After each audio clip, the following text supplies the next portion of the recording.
Vale. No se graba el vídeo puesto en primer plano. Ah, vale. Vale. Vale. Fíjate, esto que lo tenía en primer plano. Vale, por eso no me grababa. Vale. Activar efectos. Desactivar. Vale, tú grabas. Vale, estás grabando tú, ¿no? Vale. Perfecto, pues nada. Johanna, cuando quieras. Muy bien. Pero... Sí. Listo. Bueno, bienvenidos a Magdala. Aquí está, no sé si ven esta foto, atrás ahora es el desierto, es el desierto de Judá, aunque vamos a ir al desierto del Sinaí hoy en nuestra charla. Entonces vamos a comenzar con una oración. En el nombre del Padre, y del Hijo, y del Espíritu Santo. Amén. Ven, Espíritu Santo, llena los corazones de tus fieles y enciende en ellos el fuego de tu amor. Envía tu Espíritu Creador y renueva la faz de la tierra.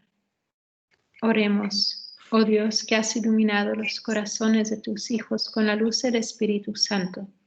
Haznos dóciles a sus inspiraciones para gustar siempre el bien y gozar de su consuelo. Por Cristo nuestro Señor. Amén. Dios te salve María, llena eres de gracia, el Señor es contigo. Bendita tú eres entre todas las mujeres y bendito es el fruto de tu vientre, Jesús. Santa María, Madre de Dios, ruega por nosotros pecadores, ahora y en la hora de nuestra muerte. Amén. Gloria al Padre, y al Hijo, y al Espíritu Santo. Como era en el principio, ahora y siempre, por los siglos de los siglos. Amén. Cristo Rey nuestro. Venga tu reino. Virgen prudentísima María, Madre de la Iglesia. Ruega por nosotros. En nombre del Padre, el Hijo y el Espíritu Santo. Amén. Bueno, pues qué gusto de verlos de nuevo. Aquí veo a algunos, los que están en Rocaberti, en la sección. Y hoy el tema que tenemos para nuestro encuentro es el éxodo, la salida, el éxodo y la libertad. Entonces vamos a comenzar. Es un tema fascinante, apasionante y espero que nos alcance el tiempo, sino al menos vamos a comenzar con los temas más importantes y a lo mejor dejar algunos también para otro encuentro más tarde, porque el libro del Éxodo es muy rico. Bueno, voy a tratar de compartir mi pantalla, pero ahorita no quiere. Entonces, tengo que ir.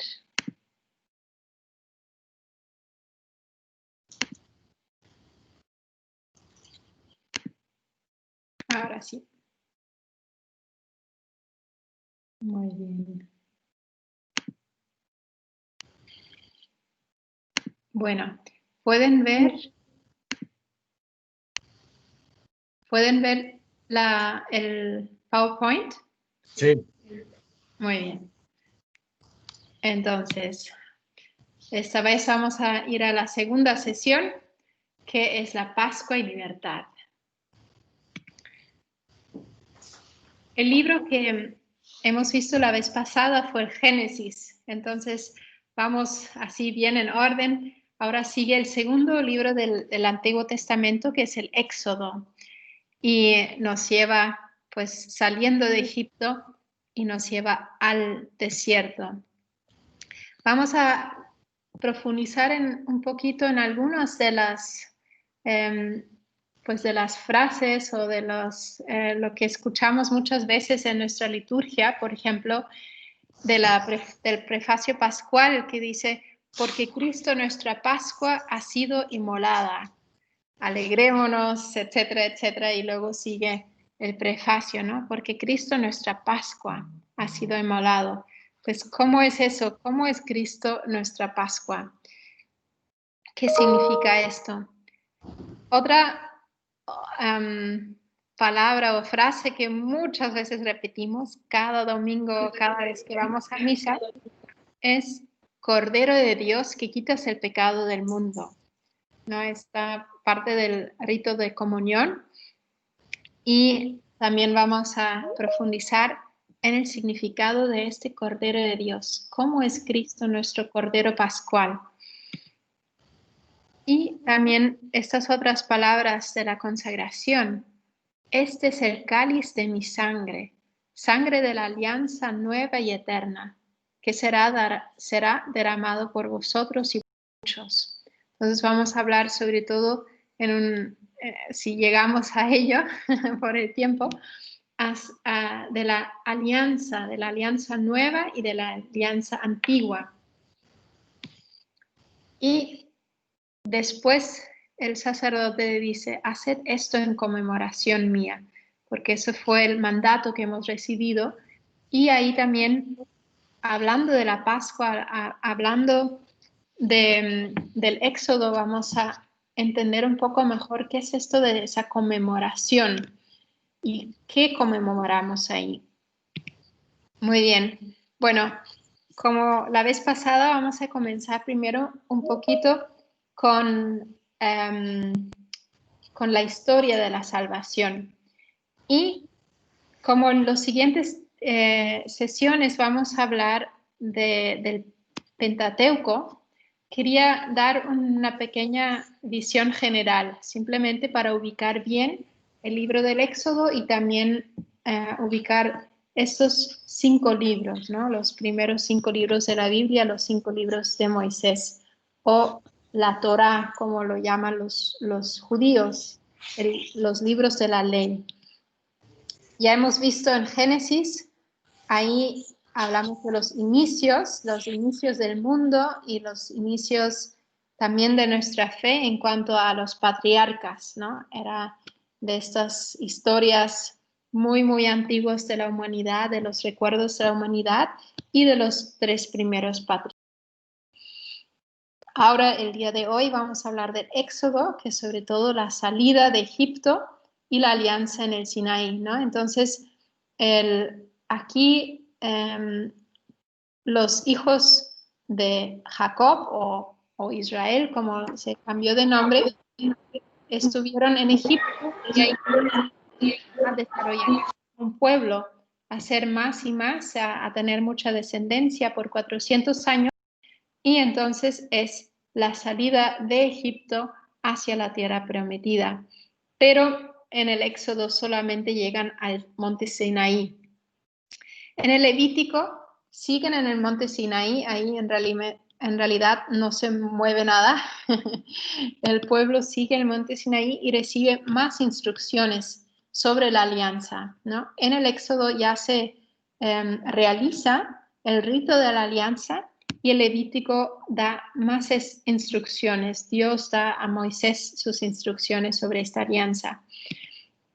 Y en el libro de Números, finalmente el pueblo parte del Sinaí y hay diferentes momentos de rebeliones, no quieren entrar en la tierra prometida porque tienen miedo, entonces tienen que quedarse unos 40 años en el desierto. Entonces el libro de Números habla de este tiempo, desde el Sinaí hasta esos 40 años en el desierto, hasta llegar cerca, digamos, a punto de entrar a la tierra prometida. El libro del Deuteronomio, que es el 5º libro, el último del Pentateuco, habla, luego son como podríamos decir, sermones de despedida de Moisés, ¿no? Son las últimas recomendaciones y una recapitulación de todo lo recibido hasta entonces. También Deuteronomio se llama segunda ley, entonces es una renovación. Y ahora añado un 6º libro, aunque ya no es parte del Pentateuco, pero es Josué, ¿no? Josué narra ya el cumplimiento de esta promesa de la tierra prometida. Con Josué entra el pueblo a la tierra prometida, ¿no? Cruza el Jordán y entra en el Canaán. en esta zona. Entonces, eso da un poco el marco general de estos libros y ahora vamos a entrar un poco en, ya en nuestra línea de tiempo. Como les invité la vez pasada, que se hagan su propia línea de tiempo. Ojalá que al final del curso tengan una hoja o varias hojas así conectadas que les dé una buena visión general de la historia de la salvación, desde Adán y Eva hasta casi hasta Jesús. Eso es un poco lo que nos estamos tratando de, o lo que pretende el curso de dar esta visión general. Bueno, hoy, sobre todo en cuanto a tiempo, nos interesa el éxodo y pues la fecha del éxodo. Hay mucha discusión sobre eso. Hay una fecha temprana, tradicionalmente, que sería 1446 antes de Cristo, o una fecha tardía de 1275 más o menos antes de Cristo. Entonces, primero, ¿cómo llegamos a estas fechas y también en qué tiempo en general nos encontramos? Ambas fechas se encuentran en lo que se llama el bronce tardío, ¿no? Es esa época donde el hombre ya conoció el bronce. Entonces empezó a tener herramientas de bronce y también, sobre todo, ¿cómo se llama? Weapons. Bueno, no me viene ahora la palabra en español, pero bueno, nada, ahorita estoy pensando demasiado en inglés. Entonces, pero ya, empiezan a usar herramientas de bronce. También en las batallas, y esa palabra ahora no me viene. Bueno, un poco anterior en Egipto, como estamos hablando de la salida de Egipto, en Egipto antes estaba el reinado de los Hicsos. Eran unos reyes, digamos, nómadas o que empezaron a tomar el poder en Egipto, en el norte de Egipto, en la Baja Egipto, desde 1648 hasta 1540. Y luego siguió el Reino Nuevo. Entonces, las dos fechas más tradicionales, esa fecha temprana o tardía, los dos entrarían ya en el Reino Nuevo de Egipto. La fecha temprana la coloca en el reino de Tutmosis III, ¿no? Y sobre todo tenemos esa fecha dada por el libro de los reyes. El primer libro de los reyes, en el capítulo 6, verso 1, habla que el templo de Salomón fue construido 480 años después de la salida de Egipto, ¿no? Después del Éxodo. Entonces, por eso esta fecha tan precisa, ¿no? 1446, serían justo los 480 años antes de la construcción del templo de Salomón. Y también podría ser bastante probable porque en el reinado de Tutmosis III hubo una grande hostilidad a los extranjeros, justo porque antes Egipto fue gobernado por extranjeros, por los Hicsos, que no eran realmente faraones propios de Egipto. Entonces, como empezó todo un tipo de limpia, ¿no? Y ahí podría darse esa hostilidad que nos narra el libro del Éxodo, donde pues querían dominar al pueblo de los hebreos que estaba creciendo y tratando de dominarlos a través de la matanza de todo niño varón, ¿no? Otra probabilidad, algunos o muchos estudiosos prefieren como fecha más bien colocar el Éxodo más bien en el reinado de Ramsés II. porque él tenía unos proyectos de construcción muy grandes y construyó la ciudad de Ramses. Entonces, ahí podría también colocarse bien estos trabajos forzados que tuvo que sufrir el pueblo de Israel en Egipto de hacer ladrillos, ¿no? Lo que nos cuenta el Éxodo. Estos los dos son posibles y probables. Hay otra también propuesta, por ejemplo, por el profesor Emmanuel Anati, que es un arqueólogo. Él propone una fecha mucho más temprano en el reino antiguo de Egipto, simplemente por estudios arqueológicos, diciendo que en el bronce tardío no tenemos realmente restos que nos comprueben todas estas historias que están relacionados con el éxodo y luego con la entrada a la tierra prometida, a la conquista de Jericó, por ejemplo, ¿no? Ahí en esta época como que no hay nada de evidencia, pero podría ser mucho más temprano, donde todavía había otro clima también en lo que sería la península del Sinaí. Entonces es también más posible que hubieran realmente estos movimientos en esta época. Bueno, sea como sea, cada quien puede escoger lo que más le parezca a uno. Si coge la fecha tradicional, que también aparece en el libro de los Reyes, o otras consideraciones. Y seguramente cuanto más avanzan nuestros descubrimientos arqueológicos, ahí pueden también seguirse descubriendo con más precisión. Bueno, el contenido del libro del Éxodo. Vamos a entrar un poquito en el libro para luego también sacar lo que nos interesa también para nuestras consideraciones sobre la Eucaristía.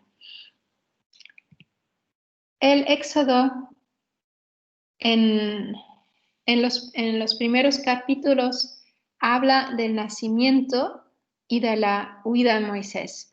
Seguramente todos conocen la historia. Bueno, el primer capítulo más bien habla de ese sufrimiento del pueblo en Egipto, que se está como creciendo, pero que está subyugado a la esclavitud, y la historia del nacimiento de Moisés, que pues sí, que es salvado de esa matanza de todo niño varón. Es muy interesante, ¿no? Estos momentos es casi en todos los momentos importantes de la historia de la salvación, cuando algo importante pasaba, hubo como matanza de niños inocentes, ¿no? Aquí, por ejemplo, tenemos a todo niño varón fue matado en este tiempo y luego se logró. El pueblo clamó a Dios, gritó a Dios, pidió ayuda y lo salvó de esta situación. También cuando hay otra situación, el pueblo está oprimido por los romanos y también hay mucha oración y clamo a Dios, y Dios manda pues a Jesucristo, a nuestro Salvador, y también hay matanza de inocentes, ¿no? Matanza de niños. Y eso también nos puede hacer pensar qué está pasando hoy. ¿Cuántos niños inocentes se matan pues ya en el seno materno, ¿no? También es como algo que nos puede hacer conectar mucho con este tiempo.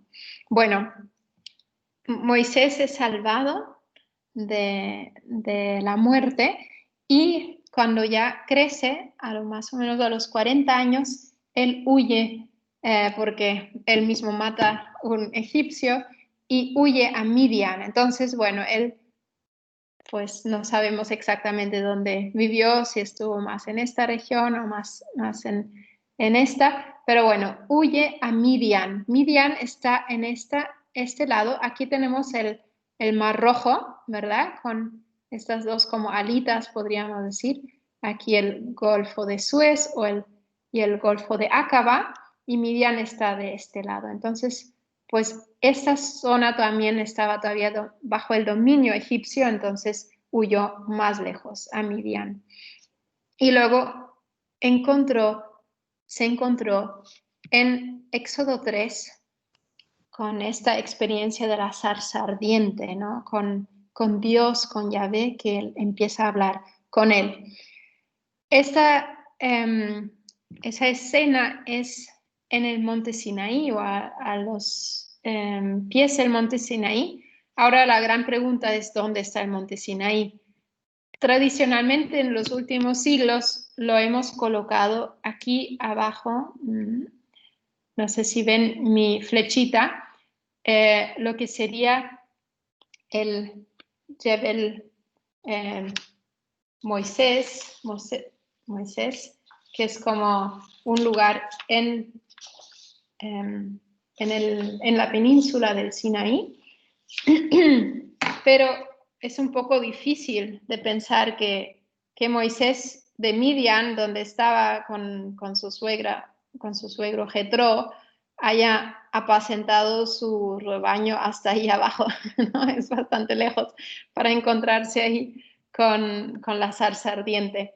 Entonces, hay muchas diferentes teorías y hipótesis donde el monte de Sión podría ser, y hay otras posibilidades, ¿no? Que sea más bien en esta zona de Midian, que hoy en día podría ser Arabia Saudita. Otros lo colocan en el sur de hoy el día Israel, va más o menos esta zona pertenece hoy en día a Israel. Entonces hay otra posibilidad, por ejemplo, el Har Harkom en esta zona, o otro monte ahí, que eso ya están bastante lejos también. Entonces, nada, hasta el día de hoy no sabemos exactamente dónde estuvo el monte Sinai. A lo mejor voy a hablar un poco más en la sesión siguiente de este tema.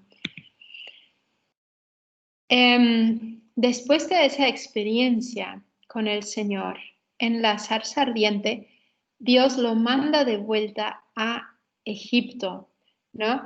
Según la tradición, Moisés tiene en este momento ya 80 años. Vivió los primeros 40 años en Egipto, luego huyó, estuvo 40 años en Midian, se casó ahí con la hija de Jetro, entonces, y luego al final de este tiempo tiene esa experiencia y es enviado por Dios a hablar con el faraón, a regresarse a Egipto. Y bueno, apoyado por su hermano Aarón, que es el que habla, y empiezan este diálogo con el faraón, y luego conocemos todos las 10 plagas de Egipto, que culmina al final con la última plaga, que es la matanza de los primogénitos de los egipcios. Bueno, antes de la muerte de los primogénitos, recibe Moisés la instrucción de la Pascua, cómo se debe celebrar la Pascua, y empiezan a celebrar la primera Pascua. El cordero que se va a matar para la liberación del pueblo, ¿no? Entonces después vamos a entrar en los detalles de esta institución de la Pascua. Y luego salen de Egipto. Al final, como mueren también el primogénito del mismo faraón, entonces ya los deja libre, los deja ir a todo el pueblo. El capítulo 14 y 15 nos narra el cruce del Mar Rojo con la fuerza de Dios que los guía, que abre el mar. También ahí hay mucha discusión dónde podría ser, si es más bien en esta zona, o otros colocan aquí en esta zona este cruce del Mar Rojo, porque justo hay condiciones topográficas que podrían realmente hacer posible un cruce del mar, porque hay como un puente subterráneo, más bien debajo del agua, en esta zona. Entonces, eso también es otra posibilidad que puede colocar el monte Sinaí también más en esta zona, más cerca de Midian. En el capítulo 16 del Éxodo tenemos pues las primeras quejas del pueblo y Dios, bueno, primero porque no tiene agua, entonces Dios hace las aguas amargas, los transforma en dulce y luego el pueblo se queja que no tiene nada que comer, entonces los manda el maná, este pan como misterioso, pan del cielo, y también les manda carne enviada del cielo. Seguimos, bueno, el pueblo sigue su camino hasta que llegue finalmente al monte Sinaí, y ahí en los capítulos 19 al 24 tenemos la alianza en el monte Sinaí, que también es muy clave, es un momento importantísimo en la historia del pueblo de Israel. El Éxodo 25 al 31, estos capítulos, instruye Dios a Moisés cómo debe ser el santuario, ¿no? Todo Johanna, perdona, no te vemos cuando señalas, ¿eh? Ok. Bueno, entonces, nada. Entonces, en el Éxodo 25 al 31 tenemos las instrucciones para el santuario, todos los detalles, cómo debe ser fabricado, la tienda de encuentro, y es muy interesante también porque nos hace ya una prefiguración en realidad de lo que va a ser después nuestros santuarios y nuestra misa, nuestra celebración eucarística. Finalmente, tenemos la historia del becerro de oro. Como todas esas instrucciones se tardan bastante y Moisés está por 40 días arriba del monte Sinaí y no baja, la gente no tiene suficiente paciencia y se desespera y comienza a buscar otros dioses, ¿no? Y empieza a adorar un dios hecho por sus propias manos, el becerro de oro, que también todos conocemos esta historia. Y finalmente, los últimos capítulos del libro de Éxodo nos narran la construcción del tabernáculo, del santuario portátil, ¿no? Del santuario del desierto. Bueno, los símbolos eucarísticos ya he mencionado algunos ahora de paso. Los más importantes son la institución de la Pascua, ¿no? Y también nosotros celebramos la Pascua ya de una forma un poco más diferente, pero la raíz está en esa Pascua que se celebró antes de salir de Egipto. Luego también muy conocido es el maná y los cordonices, ¿no? Este pan y esta carne que Dios envía en el momento de la hambre del pueblo, y que luego en realidad este maná acompaña al pueblo durante todo el tiempo, todos los 40 años en el desierto. Y la alianza es un tema clave también y pues está muy conectado también con la alianza nueva que Jesús sella con su propia sangre. Y finalmente, como ya he mencionado, el tabernáculo o el santuario del desierto tiene también un gran valor simbólico. Todos los detalles, todo lo que se utiliza para la construcción. Y entonces yo quiero concentrarme en este encuentro solo sobre dos, porque si no va a ser demasiado tiempo. Entonces voy a hablar sobre todo de la Pascua y de la alianza. Y dejo el maná para otra sesión porque casi hay un pasaje paralelo en el libro de los Números, que también habla del maná, y otra vez Dios manda carne, manda codornices. Entonces, ahí voy a hablar un poco más sobre ese tema del maná. Y la sesión próxima vamos a hablar con más detalle del tabernáculo, porque también en el libro del Levítico tenemos muchas instrucciones concretas para los hijos de Aarón. Bueno, entonces, la Pascua.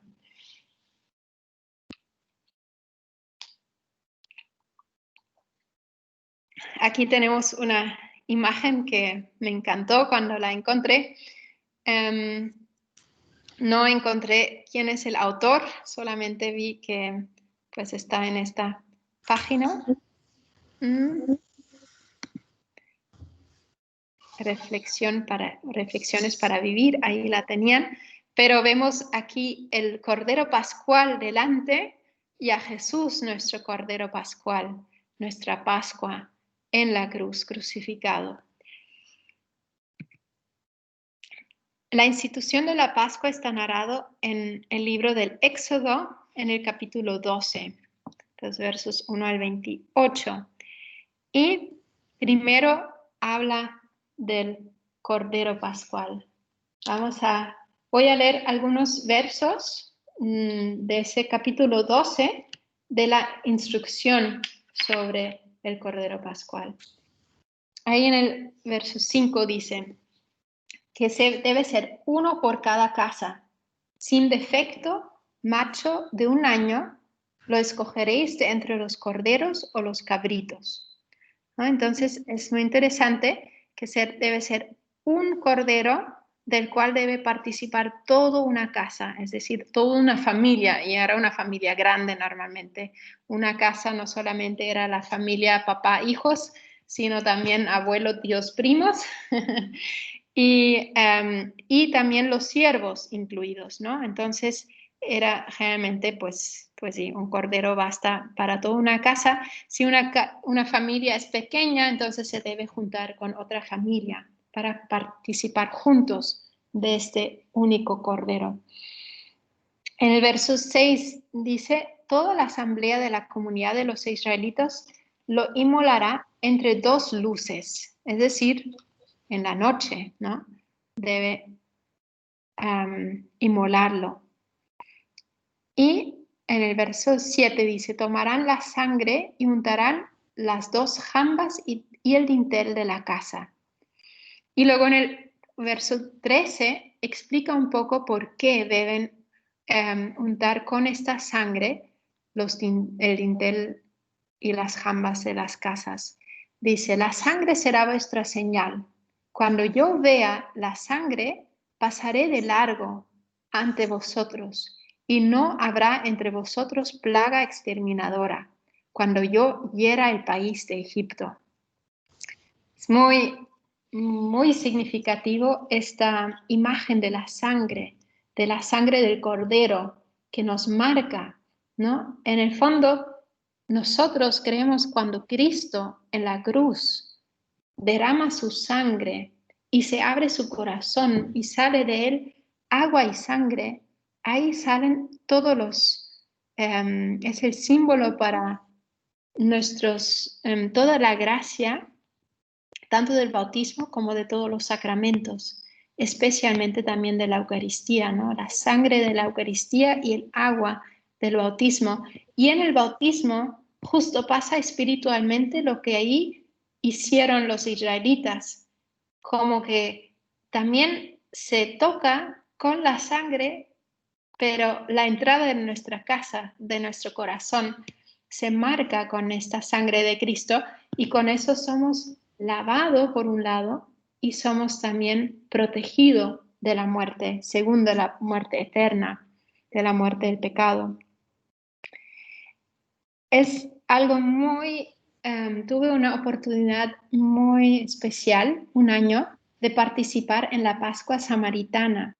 Los samaritanos son un pueblo que ahora es muy pequeño, solamente hay como unos 1.400 personas en total de los samaritanos que todavía viven, y ellos celebran la Pascua tal cual como está descrito en el Éxodo. Ellos todavía matan el cordero, porque los judíos no, desde que ya no existe el templo de Jerusalén, han dejado de hacer estos sacrificios cruentos, pero los samaritanos todavía usan los corderos. Entonces me tocó una vez poder participar en la Pascua samaritana, obviamente solo como espectadora, porque luego en la comida pascual ahí solamente dejan pues participar los de su propio pueblo, pero fue muy impresionante porque ahí se me abrieron los ojos para muchos detalles que conectan a Cristo en la cruz con el Cordero Pascual. Y eso es justo lo que vio Juan, que es el único de los 4 evangelistas que estuvo presente debajo de la cruz, ¿no? Entonces, primero empezaron con unas largas oraciones y no sé, el sumo sacerdote debe haber sido, y están todos reunidos ahí, sobre todo todos los hombres reunidos en una zona, y los muchachos traen su cordero, el cordero para cada familia, ¿no? Y lo mantienen quieto bajo como en medio de sus piernas, ¿no? Para que no se vaya corriendo su cordero. Y hay un momento cuando el sumo sacerdote da una señal, y a esta señal todos a la vez degüellan el cordero que tienen entre sus rodillas. Y es muy impresionante porque este cordero o estos corderos no hacen ningún balido, no se escucha ningún sonido en este momento. Y eso realmente es muy fuerte, nos recuerda esas palabras de Jeremías. Fui como cordero manso llevado al matadero. O Isaías, que añade todavía esta frase, tampoco él abrió la boca, ¿no? Y Cristo vemos como él también fue llevado al matadero sin abrir la boca. En el momento que ya corre la sangre, toman con sus dedos, untan sus dedos en esa sangre de ese cordero y empiezan a marcar la frente de las personas con la sangre. Entonces, eso también es muy significativo porque, sobre todo en el Apocalipsis, se habla mucho de esa marca que reciben los seguidores del Cordero, y luego también la marca de los seguidores de la bestia, ¿no? En el capítulo 7 del Apocalipsis habla de cómo los seguidores del Cordero son marcados. Y después en los capítulos 13 al 20 habla mucho de la marca de la bestia, cómo cada uno está marcado. Entonces, ahí mismo, eso seguramente se hacía en tiempo de Cristo. Se marcaba con la sangre del cordero la frente de las personas que iban a participar en la Pascua. Luego salen los chicos a marcar probablemente con la sangre las casas. Ahí pues no lo vimos así, pero los vimos como tomaron esta sangre consigo. Y una vez que ya está degollado el cordero, pues empiezan a cortarlo y a abrir las entrañas, sacar las entrañas y a quitarle completamente la piel. Esa imagen se me quedó muy grabado cuando le quitan toda la piel al cordero, lo desnudan completamente y queda un pobre corderito desnudo, completamente despojado de su piel, ¿no? De su vestimenta. Entonces, es una imagen tan fuerte como a Cristo lo desnudaron, lo expoliaron, le quitaron sus vestiduras, como nos cuentan todos los 4 evangelistas. Se han repartido mis vestidos, han echado a suerte mi túnica. Y luego el cordero es traspasado con un tipo de palo, ¿no? De abajo para arriba lo traspasan con un palo, y finalmente lo suben las piernas en una forma de cruz. en este palo y lo colocan así, lo ponen derecho y se ve tal cual como una cruz, como un crucificado. Ahí, y finalmente lo meten a la parrilla y lo rostizan. Entonces, Juan, el evangelista Juan, es el que más describe con detalle la crucifixión y este momento del traspasado, donde el Cordero, bueno, donde Cristo fue traspasado también por la lanza, ¿no? Él lo vio tan vivamente los paralelismos de la crucifixión, de este sacrificio de Cristo en la cruz, que era idéntico con lo que pasaba con el Cordero Pascual. Bueno, una segunda parte de la institución de la Cena Pascual son los panes ácimos, ¿no? Los panes sin levadura. Entonces, ahí dice el verso 8, comerán la carne asada al fuego con ácimos y con hierbas amargas. En el versículo 11 sigue, así lo habéis de comer, ceñidas vuestras cinturas, calzados vuestros pies y el bastón en vuestra mano, y lo comeréis deprisa. Es la Pascua de Yahvé, la Pascua del Señor. En el versículo 14, este será un día memorable para vosotros y los que celebréis como fiesta de generación en generación. ¿No? Ahí escuchamos estas palabras que Cristo dice en Lucas 22, haced esto en memoria mía, un día de memoria, un día memorable. Vamos al final a hablar un poco de esto, lo que significa esta memoria.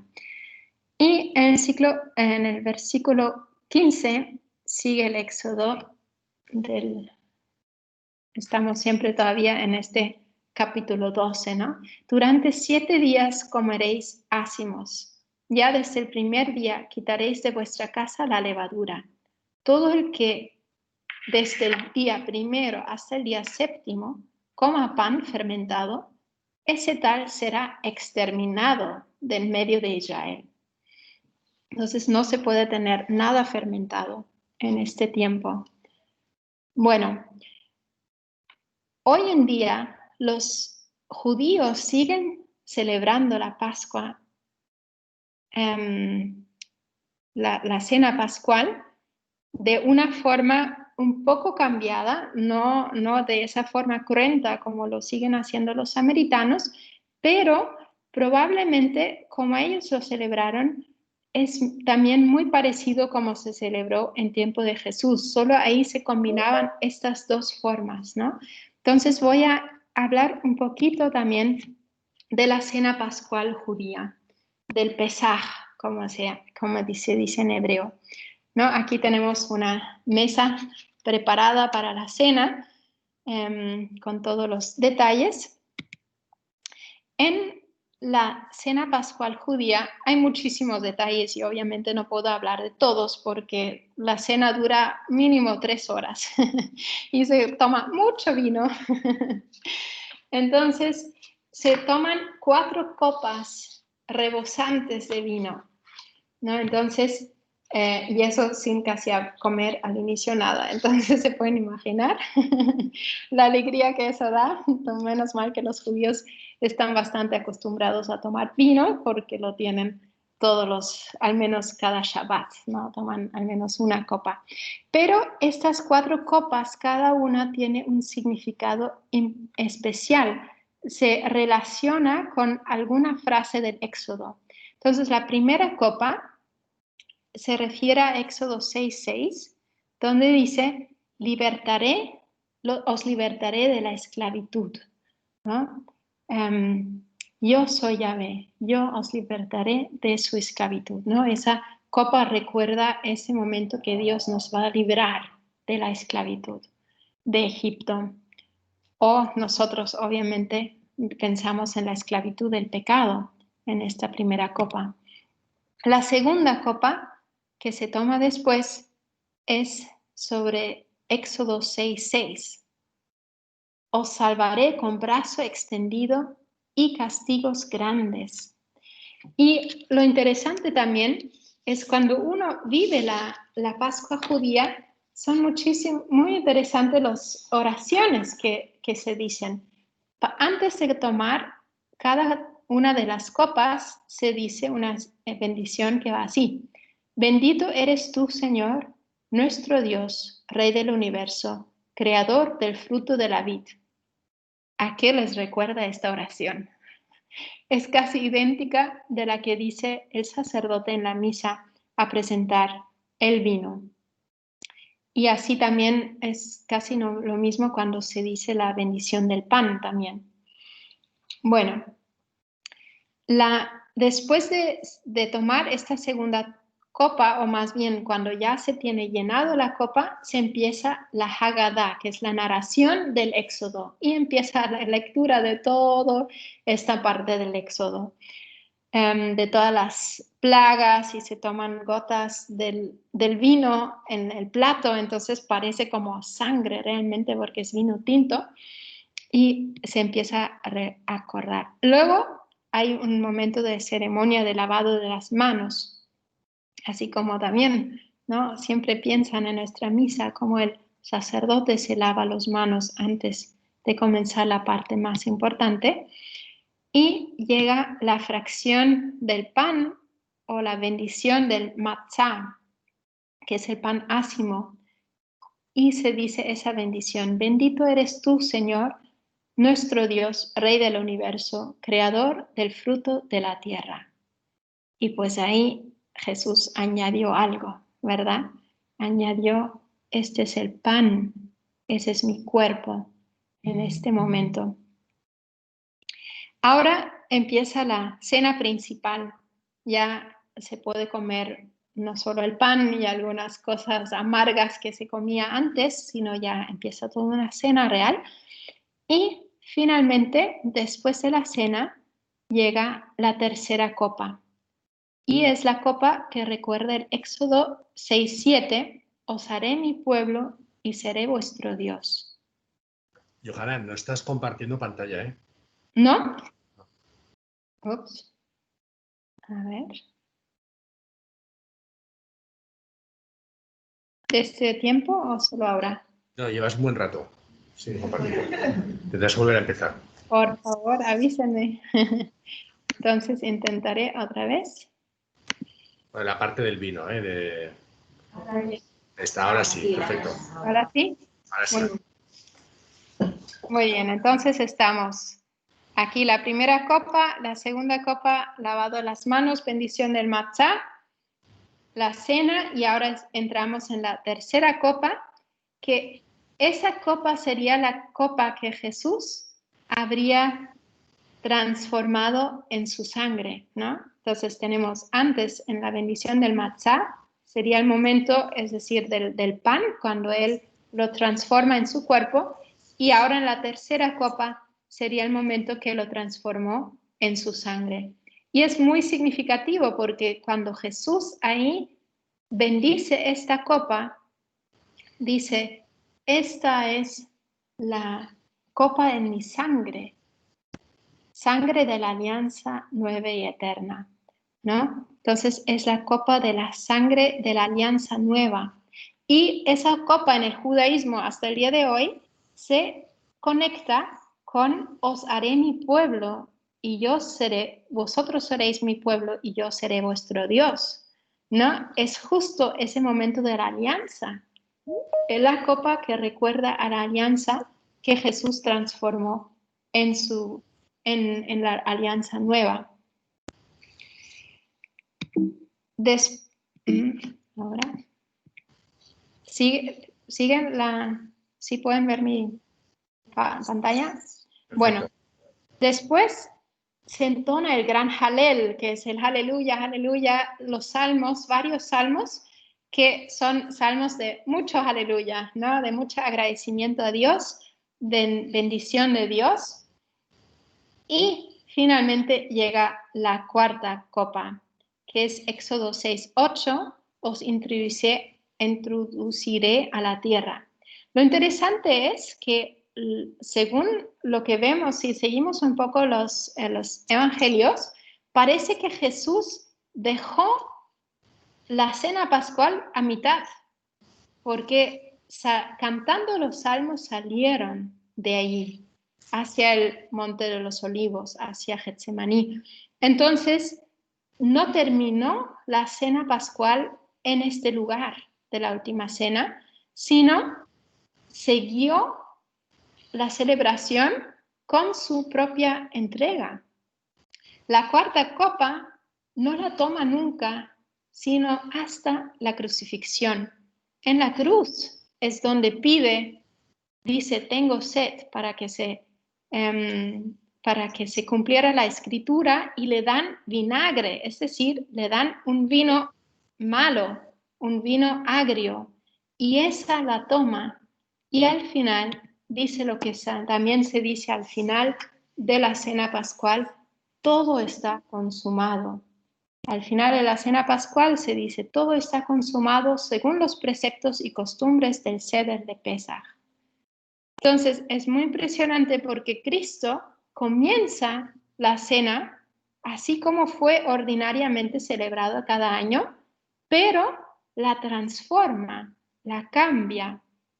Primero en la bendición del pan, después en la consagración del vino de la tercera copa, y finalmente consumiéndolo en la cuarta copa ya desde la cruz, donde todo está consumado y termina la cena pascual encima de la cruz.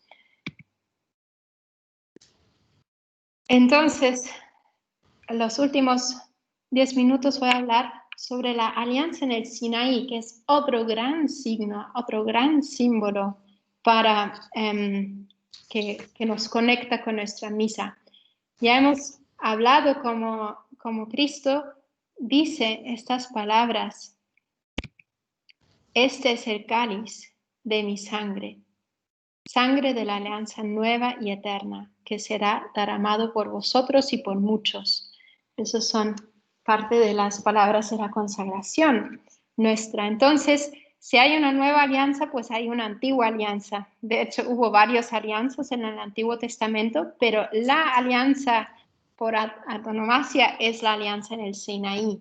Fue el momento donde se constituyó el pueblo de Israel, el pueblo de Dios.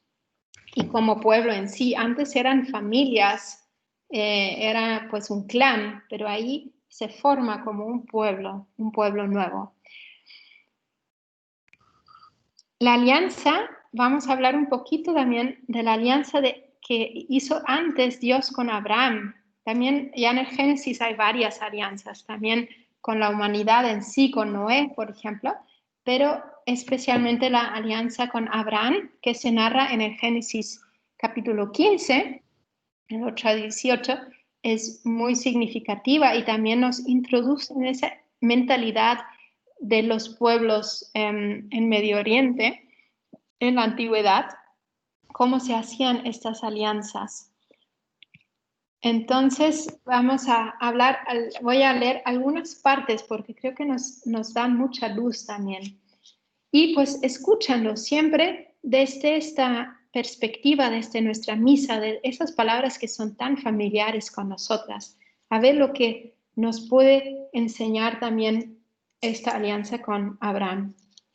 Ahí dice,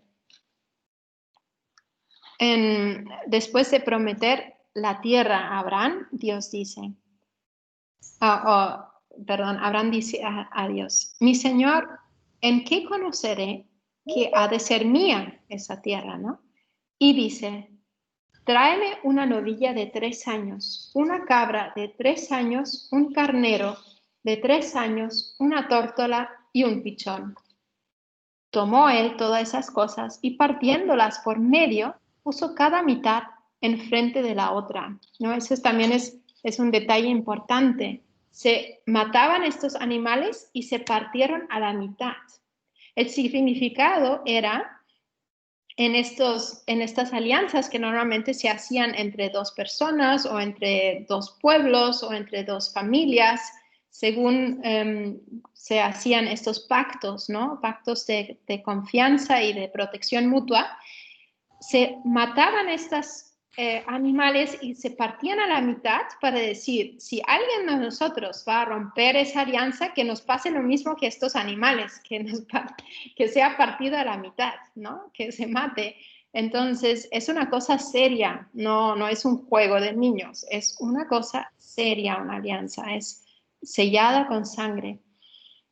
Bueno, luego llegan los pájaros y los quita, y dice Yahvé a Abraham, has de saber que tus descendientes serán forasteros en tierra extraña, los esclavizarán y oprimirán durante 400 años.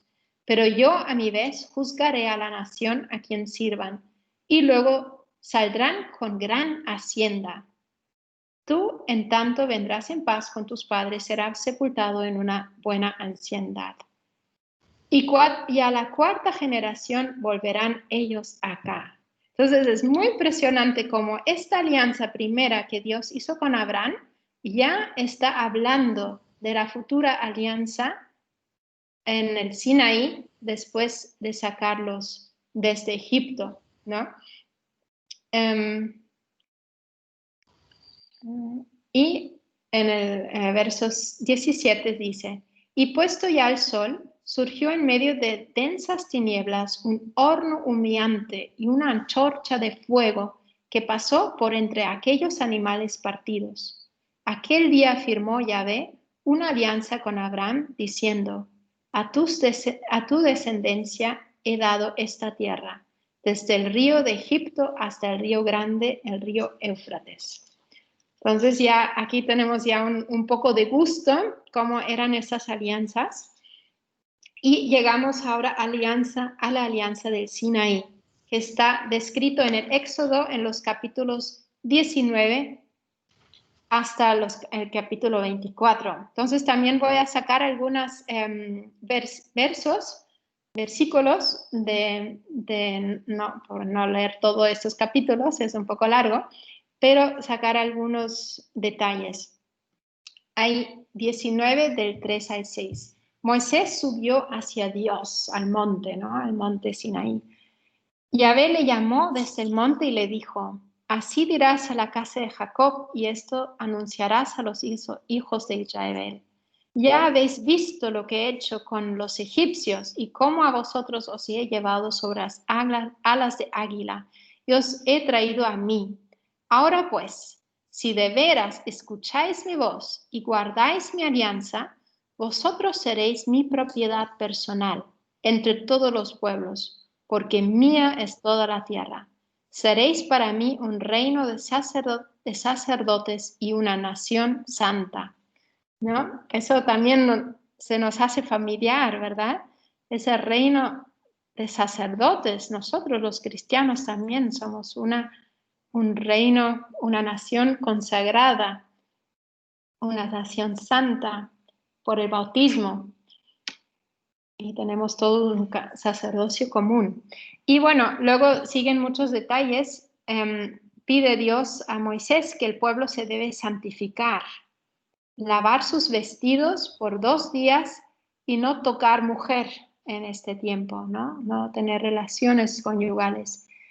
Luego empieza a tener muchos signos también de fuego y humo, así como lo vimos también en la alianza con Abraham, pero ahora es todavía más importante, más impresionante: fuego, humo, relámpagos, truenos sobre la montaña. Nadie excepto Moisés se puede acercar a la montaña. Es como un límite sagrado, es un terreno sagrado donde solo el sumo sacerdote, en ese caso, solo Moisés puede acercarse. Y Dios da una ley. Esas son las cláusulas de la alianza. Siempre en una alianza se dice unas cláusulas, algo que se escribe.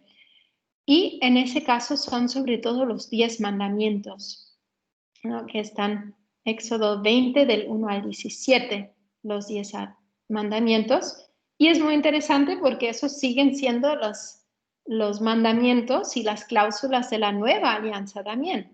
también tenemos que vivir los 10 mandamientos como regla base, ¿no? Principal. Luego en la Torá, es decir, en todo el Pentateuco, hay 613 leyes, según el judaísmo, mandatos que están en la Torá, y algunos ya están mencionados ahora en los capítulos del Éxodo 20 al 23, los más importantes. Y luego en el capítulo 24 llega el momento de hacer la aceptación de las condiciones y cuando se sella la alianza, ¿no? Y creo que vale la pena leer ahora esto directamente.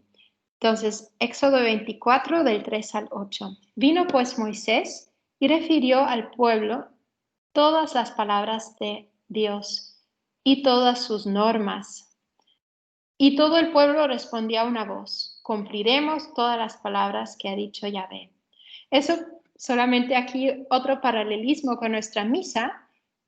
En nuestra misa también se proclama la palabra de Dios antes de sellar la alianza, ¿no? Antes de la consagración del pan y del vino, se proclama la palabra de Dios y se explica la palabra de Dios. Eso también viene directamente conectado ahí con el Sinaí. Seguimos. Entonces escribió Moisés todas las palabras de Yahvé y levantándose de mañana alzó al pie del monte un altar y 12 estelas por las 12 tribus de Israel.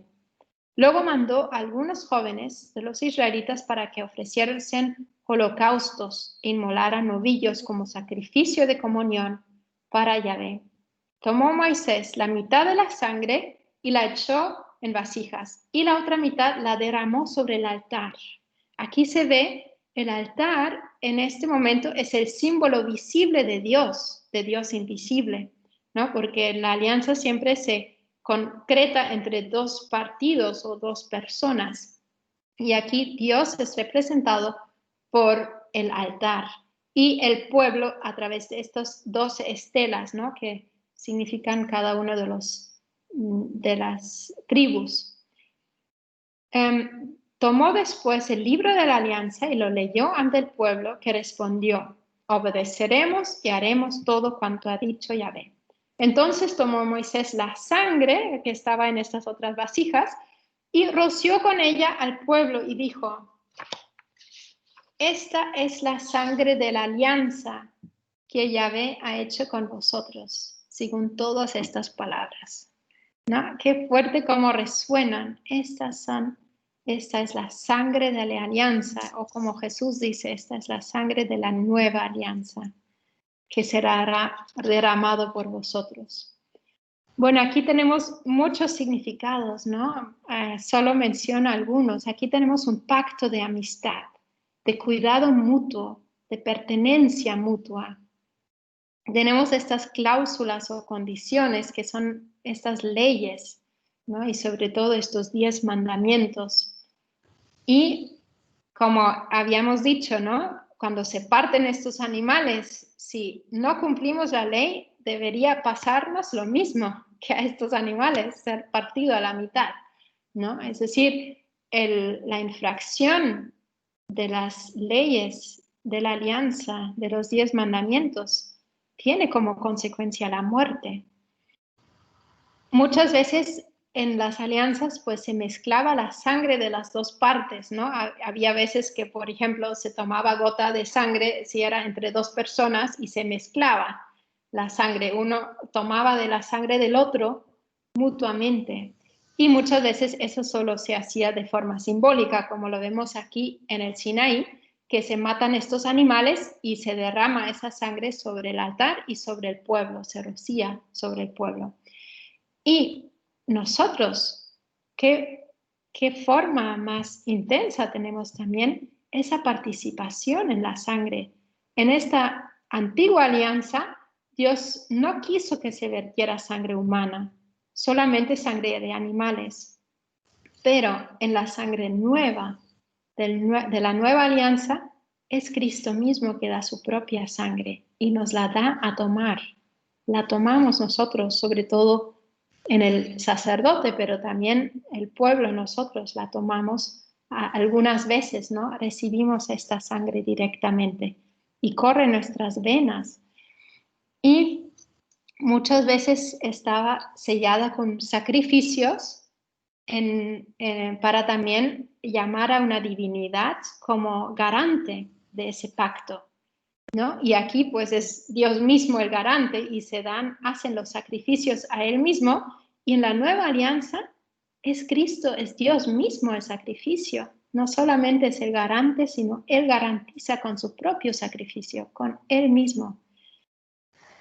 Y al final, en muchas alianzas también había una comida donde luego se compartía el sacrificio. Aquí en el Sinaí no se habla de esa comida, pero en muchos otros sacrificios sí. Bueno, pues ya hemos llegado a la hora completa. Entonces, perdón, aquí tenemos otra vez, simplemente los esencial es santificar, el pueblo se tiene que santificar, hay términos de la alianza, se hace un sacrificio y la sangre se comparte. Muy bien.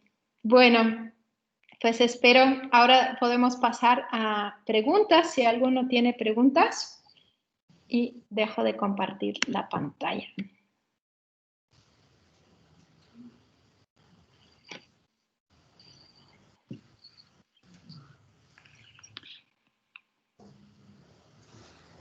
Hay que intentar que se acerque al ordenador. Entonces está puesto. Pero espera, pongo el micro, voy. Y los que están aquí presentes pueden acercarse. No sé si yo veo también chat, por si alguien quiere escribir también. De los que están conectados por otras partes también pueden mandar preguntas. Es que no me deja a mí activar el micro. ¿No lo pueden hacer ellos? Sí, pueden, sí.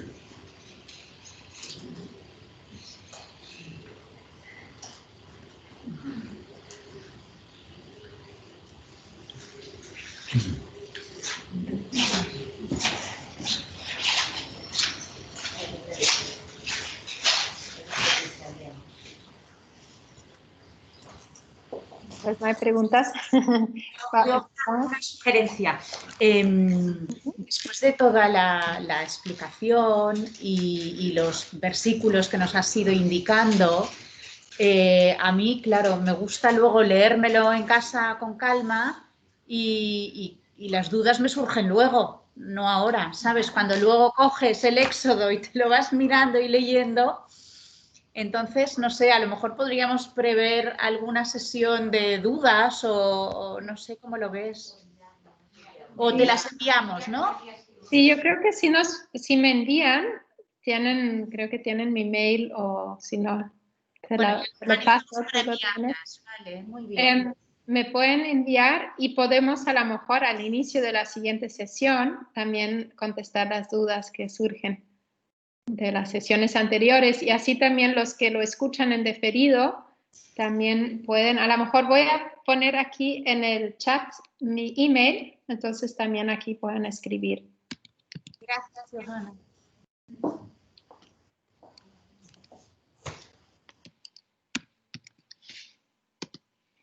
Entonces ya lo escribí en el chat, entonces espero que ahí también lo puedan ver los que están en diferido. Eso no sé, probablemente no, porque ahí, o si no a través de Magdala, como también en la última diapositiva estaba la página de Magdala, también a través de eso se pueden luego hacer preguntas. A ver, quien quiera hacer preguntas, que se active el micro. Tenéis que darle un clic al micro que tenéis a la derecha. O lo tenéis arriba a la derecha.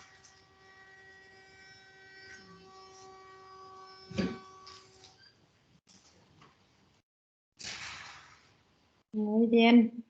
Bueno, dejamos un minuto más y si no hay preguntas, bueno, no es necesario. Simplemente es la posibilidad. Bueno, espero que... aquí algo. Vale. Aquí está. El audio, el micro, Maite.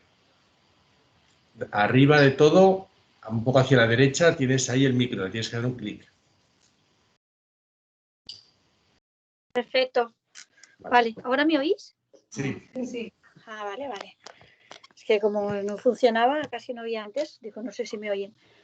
Una pregunta. Cuando tú has estado hablando de... Un momento que es que estoy en...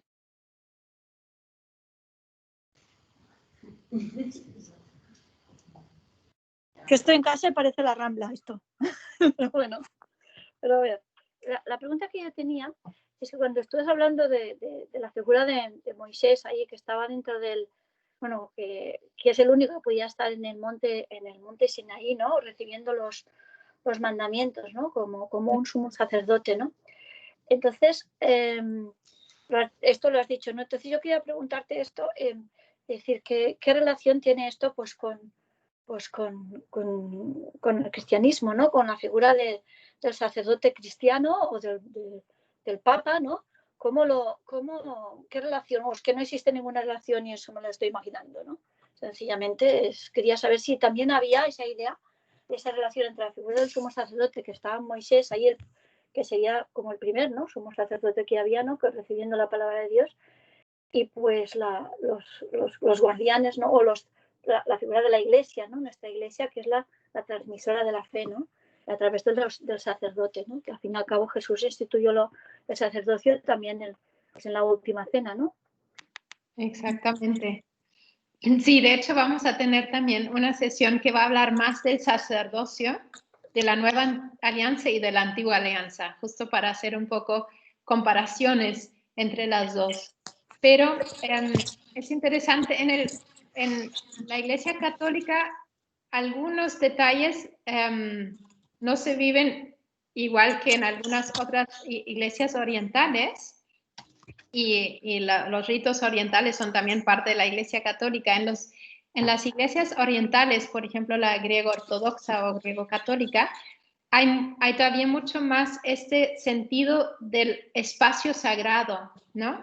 La parte del presbiterio alrededor del altar, ahí solo lo pueden pisar, digamos, solo los sacerdotes o los ayudantes de los sacerdotes. Y el pueblo tiene otra parte. Entonces, eso viene de esta mentalidad antigua y lo tenemos todavía un poquito, por ejemplo, que siempre nuestro presbiterio es un poco más elevado para significar, este es el espacio más sagrado, ¿no?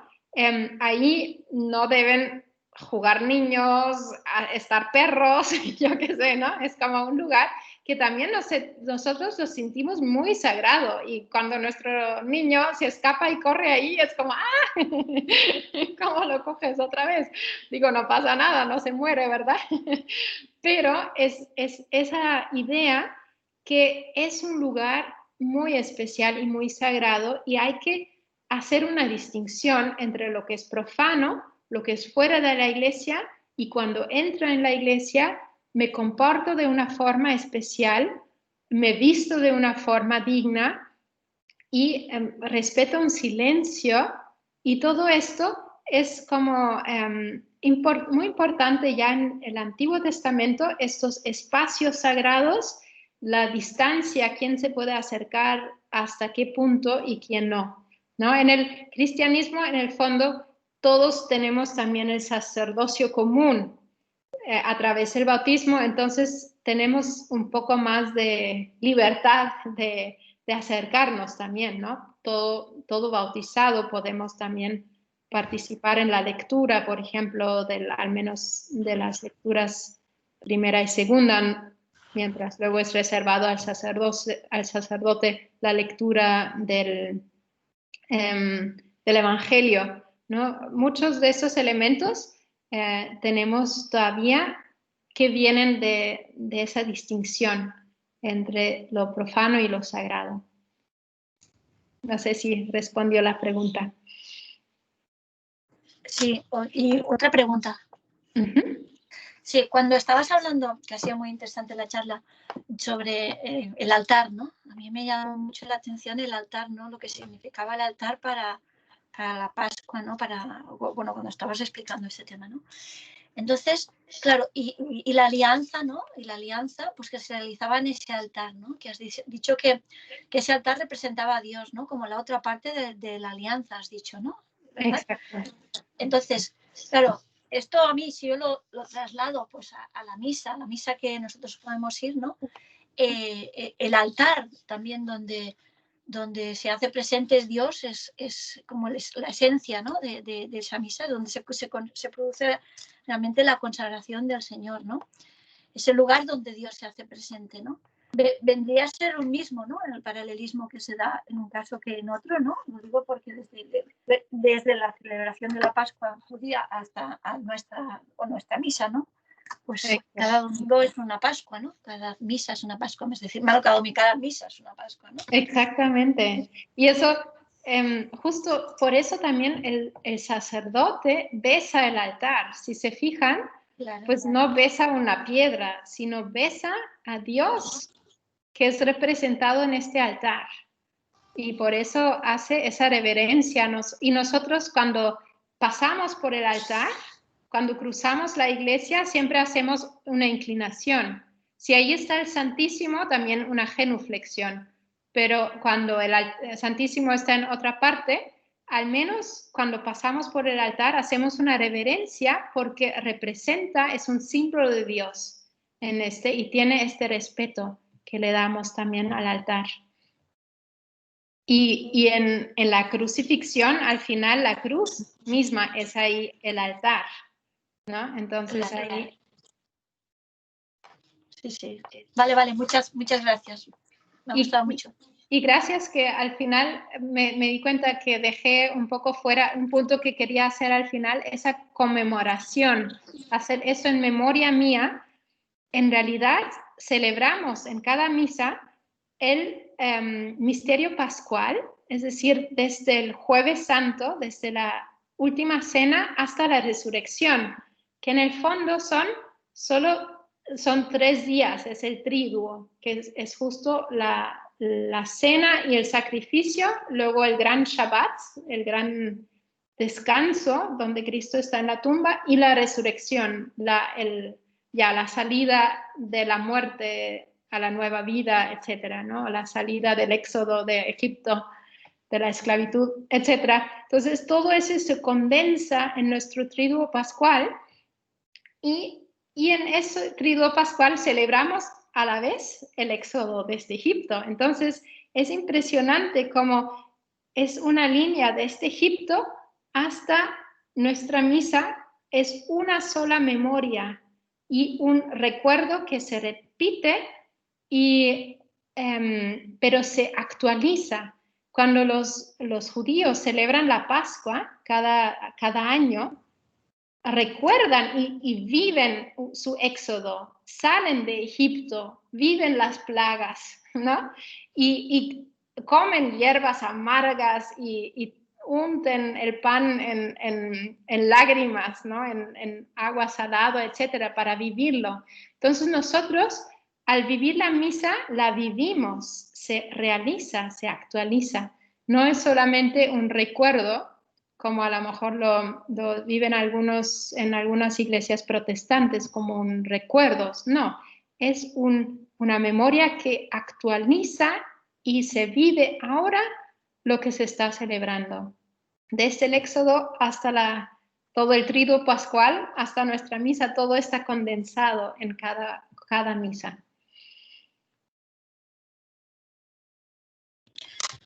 Muy interesante, muchas gracias. Pero de todas formas, sí que se recuerda lo que es desde la Pascua judía hasta nuestra misa, pero en un sentido nuevo de la alianza nueva de Jesús, ¿no? Supongo. Exactamente. Vale. Todo el Antiguo Testamento es solo la preparación para ese culmen donde Dios quería llenarlo en plenitud, lo que antes ya preparaba en signos.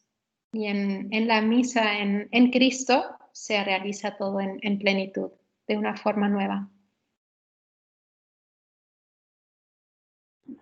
Vale, muchas gracias. Gracias.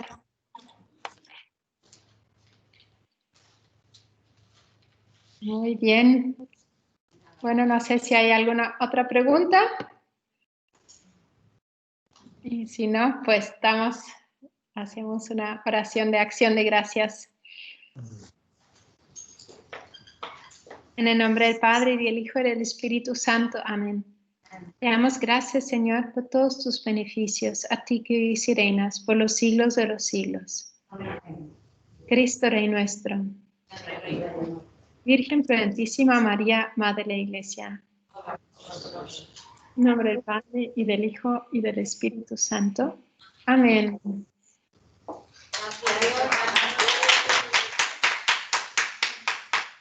Gracias, adiós.